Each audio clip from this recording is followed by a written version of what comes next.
Okay, so I thought I would read you a little bit more of our class reader.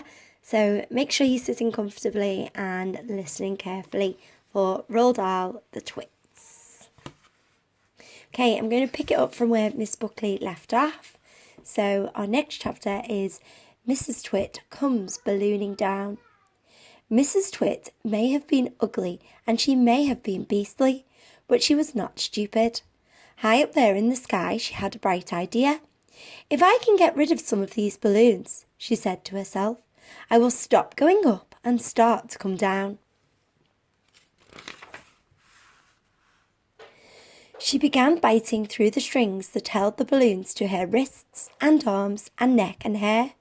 Each time she bit through a string and let the balloon float away, the upward pull got less and her rate of climb slowed down. When she had bitten through 20 strings, she stopped going up altogether. She stayed still in the air. She bit through one more string, very, very slowly. She began to float downwards. It was a calm day. There was no wind at all. And because of this, Mrs. Twit had gone absolutely straight up.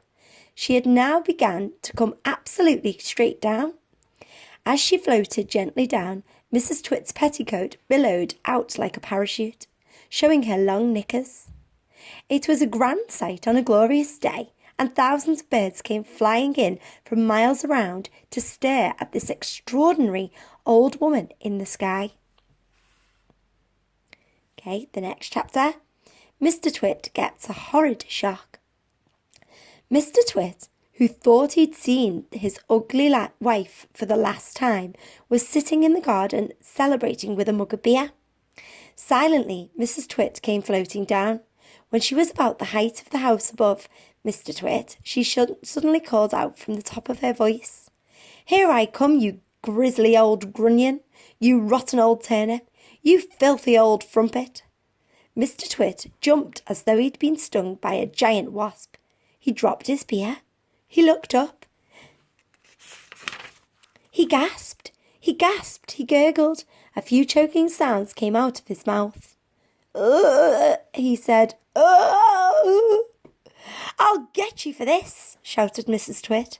She was floating down right on top of him.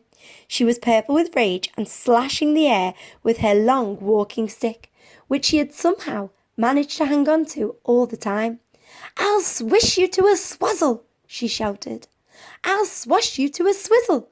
I'll nash you, you nozzle. I'll nush you, you nuzzle. And before Mr. Twit had time to run away, this bundle of balloons and petticoats and fiery fury had landed right on top of him, lashing out with the stick and cracking him all over his body. Poor Mr. Twit. Mrs. Twit was not happy.